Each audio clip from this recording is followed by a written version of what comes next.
Claro que tem gente que não acredita em mundo espiritual e tudo mais. Mas vamos explicar uma coisa. O pessoal fala, tá, mas como que Deus permite que forças do mal controlem o mundo e te dê alguma coisa? Então quer dizer que eles têm poder no mundo? Tem, não é? O próprio Jesus fala isso. Jesus, o mundo jaz no maligno. Não, e Jesus... Tem uma situação que Jesus está conversando com os discípulos e ele fala assim, vamos agora, porque eis que vem o príncipe deste mundo e nada ele tem em mim. Ele chama ele do príncipe desse mundo. Entendeu? Ou seja, ele realmente consegue manipular o dinheiro, a fama, porque ele tá entranhado aqui em tudo, né? Exato. E ele controla. E ele tá desde o início de tudo, né? O pessoal acha que o demônio é burro, não é. Ele tem uma sabedoria absurda. De né? jeito nenhum, pelo contrário. Inclusive, a Bíblia fala que alguns termos que a Bíblia usa para falar sobre Lúcifer, né? Sinete da sabedoria, ou seja, modelo da sabedoria. A Bíblia fala, és mais sábio do que Daniel. Daniel era o profeta da Bíblia, fala que ele era mais sábio que Daniel. Então, diz muito sobre essa sabedoria, né? E o que a gente precisa entender nesses pactos é que, muitas vezes, esse pacto envolve um contrato provisório. Por isso que tem aquela maldição dos 27 anos, né? Pois é. Entendeu? Porque na maldição dos 27 anos, o cara fez o pacto com 18. Vê aí pra gente todos os roqueiros que morreram aos Kurt 27. Cobain, Amy Winehouse. Amy. Tem uma galera aí, cara. Lembra mais? Jim Morrison. Jim Morrison. Jimi Hendrix. Também? Jimi Hendrix parecia ser mais velho, mas tinha 27. Janis Joplin. Essa galera dessa época aí... Maldição dos 27, né? 27. E do Robert Johnson também. Robert Johnson foi o pioneiro, né? Coloca aí, maldição do Bic branco. É sério? Bic branco? A maioria dessas pessoas encontraram um Bic branco. De isqueiro Bic. Branco no Isso eu não sabia, não. Eu tô sabendo agora. Hã? Vou parar de usar isso aí. Eu já não uso mesmo. Eu também não, tá maluco? Nunca fumei não, graças a Deus. Achou? A maldição do Bic? É uma lenda urbana popularizada pela conexão de isqueiros brancos da marca Bic com a morte de músicos famosos aos 27 anos. Tá vendo? Jimi Hendrix, Janis Joplin, Jim Morrison e Kurt Cobain. Cara, é incrível, né? Ainda bem que eu já passei dos 27, né? Pois Quando você chegar lá... Já tô livre. Ainda bem que eu não fumo. Nem eu, graças a Deus. Coloca aí, tem maldição dos 55? Espero que não. Então, tem não. Eu vou passar batido também. Tem não, cara. Então, E por quê? Por que 27? Porque faz mais novo e tem um prazo de validade. E por que 27, talvez? Aí a gente vai ter que entrar na numerologia, porque 27 é múltiplo de 9, né? E o 18 também. Então, o 9 ele é um número que tem várias simbologias, né? Se você pega o tarô normal, tem uma. O tarô de Crowley tem outra simbologia. A numerologia cabalística vai ter um significado. A numerologia pitagórica tem outro. Mas tudo meio conversa entre eles, né? Mas uma das simbologias, inclusive porque o 666, se você 3 vezes 6, 666, 18, 8 mais 1, 9. É tudo múltiplo de 9. Então, o 9... Eu sei de ponta cabeça. Exato. O 9, ele simbolizaria um pouquinho a questão do egoísmo, né? De você se colocar em primeiro lugar, ou aquela máxima de Crowley, do Telemann, faça o que você quiser, essa é a lei. Que é tipo, eu busco o meu prazer, o meu objetivo e... Tá na música do Raul Seixas. Do Raul Seixas e tal, letrinha do Paulo Coelho, né? Pablo Conejo. Então, cara, o 9 seria um número de você buscar o teu sonho e fazer o que for necessário para isso, e do olhar para si mesmo e não para o próximo. Em vez de ser Jesus falar, não existe amor maior do que esse, dar a vida pelo seu amigo, você se sacrificar pelo próximo, não. Você que sacrifica o próximo para o teu benefício, né? Então o 9, ele tem uma relação muito interessante com essa ideia do pacto também. Porque o pacto é o quê? Eu vou sacrificar alguém que eu amo para eu ter o benefício. É o inverso da lógica cristã, né? A lógica cristã é eu vou me sacrificar para o outro ter o benefício. Então o 9, por que o 9 tem essa simbologia? Sem falar que Jesus, na Bíblia, a gente aqui no Ocidente pensa, né? Cristo morreu 3 da tarde. Mas na hora, no Ocidente, a hora bíblica é 9 horas, a hora nona. Por quê? Porque 6 da manhã é a hora 1. Ah, é assim? E aí você vai somando, aí 3 da tarde, 15 é o 9. A 9ª hora. É, 9ª hora, foi quando Cristo morreu. Então, as trevas gostam disso, porque foi a hora que Cristo foi morto, né? Então, o 9 seria esse símbolo. Então, o cara, ou ele faz um pacto de 7 anos ou de 9 anos. O cara faz com 18 até 27, ou ele faz ali somando 7 anos. Tenta aproveitar. Aí tem que curtir porque ele sabe que tem um prazo, né? Tinha esse mote no rock and roll, né? De morrer no auge e morrer novo, não tinha? O próprio The Who, né? Na música My Generation, né? É a música interessante pra caramba, né? Porque Roger Daltrey, que é o vocalista, ele fala talking about my generation, né? Falando sobre a minha geração. Aí ele fica gaguejando, né? Ele faz uns trejeitos assim de uma juventude meio traumatizada, meio sequelada. E aí a frase mais famosa é I hope I die before I get old, né? Espero que eu morra antes de eu ficar velho. Então, o James Dean morreu com quantos anos? Vê aí pra gente. Quem? James Dean. James Dean, né? Morreu novinho também, arriscado de ser.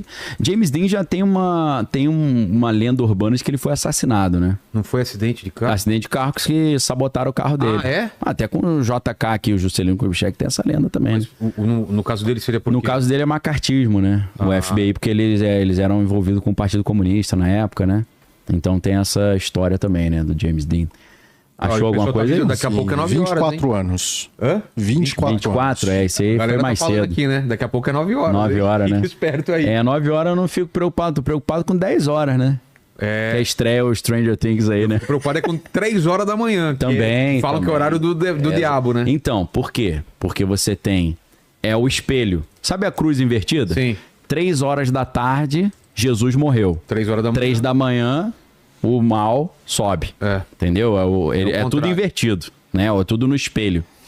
Então tem essa história também. Mas tem aquela explicação que a oração das pessoas que são fiéis a Deus atrapalha a movimentação das trevas. Então 3 da manhã, estatisticamente, é a hora que tem mais pessoas dormindo. Então tem mais pessoas também que não estão orando. Então o nível da oração tá menor, né? Faz sentido. Mas assim, muitos rituais também desses, assim, das trevas, o ápice é 3 da manhã, né? Até por causa disso de fazer o contraponto com Cristo, né? Entendi. Começa a ficar legal meia-noite, né? E tem o ápice 3 da manhã e termina quando o sol tá subindo. Então é na madruga que o negócio rola, né? Como as festas do P. Diddy, né? O Puff Daddy lá, o P. Diddy. P. Diddy tinha o White Party, que era de boa. Que era mais light. Aí depois, na madruga, tinha os Free Coffees. E aí vale... Que aí vale tudo, né? Vale o que vier. Óleo de bebê, né? De criança. E óleozinho pra passar o rodo lá. As histórias bizarras, escabrosas, né? E é o pacto também do silêncio, né? Tem a ver isso. Daniel Mastral fala que é porque Deus deu 9 joias para Lúcifer. Ezequiel no capítulo 28. Exato. Que papo é esse de 9 joias? Ezequiel capítulo 28, a gente tem uma figura muito interessante. Por quê? O sacerdote de Deus judaico, ele tinha um peitoril, né, um quadrado que ele usava no peito com 12 pedras preciosas. Mas era uma roupa ou uma coisa pendurada? Era tipo um cordão que pendurava um retângulo com 12 pedras preciosas. Não era na roupa, não. Ficava... Sei. Eu não sei se ficava costurado na roupa ou pendurado, tá? Porque a roupa é muito complexa, né? Ele tinha uma veste de linho, depois um éfode, que é um tipo como se fosse um manto, né? Tinha um turbante chamado mitra, tinha uma placa de ouro na testa escrito separado para Deus, ou santificado ao Senhor em hebraico. Então a roupa é muito complexa, mas ele tinha um peitoril com 12 pedras preciosas. No caso de Lúcifer, né, que a Ezequiel 28 vai chamar ele de o querubim ungido da guarda ou da cobertura, a Bíblia fala que ele foi revestido de pedras preciosas, só que não fala 12, fala 9 só. É 12 menos 3. Ué? Então o 9 seria mais uma simbologia do 9 que leva ao Lúcifer, né? Entendi. Essa seria a ideia. Essa eu não sabia, não. Sim, é muito curioso, muito bem lembrado aí, obrigado aí quem lembrou aí. Então, inclusive ali nessa passagem de Ezequiel 28, é muito interessante porque fala assim, estavas no Monte Santo de Deus, entre as pedras afogueadas andava, né? Estava revestido de pedras, aí fala o nome das pedras, o tipo das pedras, né? Ônix, carbúnculo, safira, né? Esmeralda, vai falando as 9 pedras. E aí diz assim, estavam também em ti os pífaros e tambores, ou seja, uma relação com música também, né? Aí vem aquela lenda de que ele era o regente do coral celestial, porque no livro de Jó, a gente vê que quando Deus estava criando o mundo, havia um canto dos anjos, né? Um canto coral, porque em Jó capítulo 40, se eu não estou enganado, ou 38, Deus fala para Jó, Jó, eu sei, tipo assim, Jó, eu sei o que eu estou fazendo. Onde você estava quando eu criei o mundo? Onde você estava quando eu fiz todas as coisas? Eu sei o que eu estou fazendo. E aí Deus fala, naquela época em que as estrelas da alva cantavam e todos os filhos de Deus rejubilavam. Ou seja, Deus dá a entender que o mundo foi criado no meio de um canto, né? Isso é muito interessante porque nas Crônicas de Nárnia é assim que Aslan cria, né, o mundo.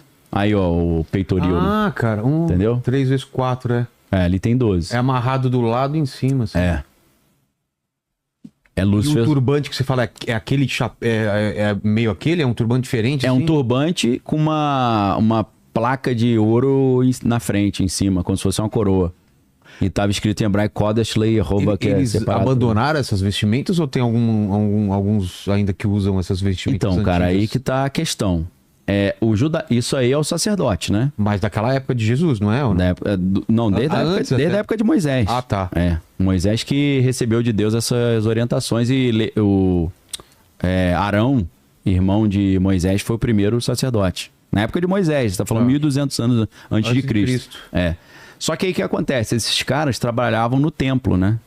E aí quando no ano 70 os romanos destruíram o templo, essa galera ficou desempregada, entendeu? Aí o judaísmo deixa de ser uma religião sacrificial, que precisa do sacerdote, e se torna uma religião rabínica, que a gente chama, né? Aí surgem os rabinos. Olha lá, outra... então tem uma representação. Então, desde o ano 70, não tem mais sacerdote, porque não tem mais templo, não tem mais Arca da Aliança. Esses caras sem Arca da Aliança, ele perde o sentido. Pois é. Só que agora... a gente está vendo ali toda uma campanha para reconstruir o templo. E esses caras só podem ser sacerdotes quem foi descendente de um cara chamado Levi. De sangue. Só os... Tem que ter tem que provar a genealogia dos Kohanim, que chamam, que são os Kohen, que são os sacerdotes. Então, eles já estão preparados, eles já estão com tudo pronto. Construir o templo... vai aparecer uma Arca da Aliança e eles vão voltar a fazer o sacrifício. Então, quando o templo é destruído, sai de cena o judaísmo sacrificial e entra em cena o judaísmo farisaico, né, que é rabínico.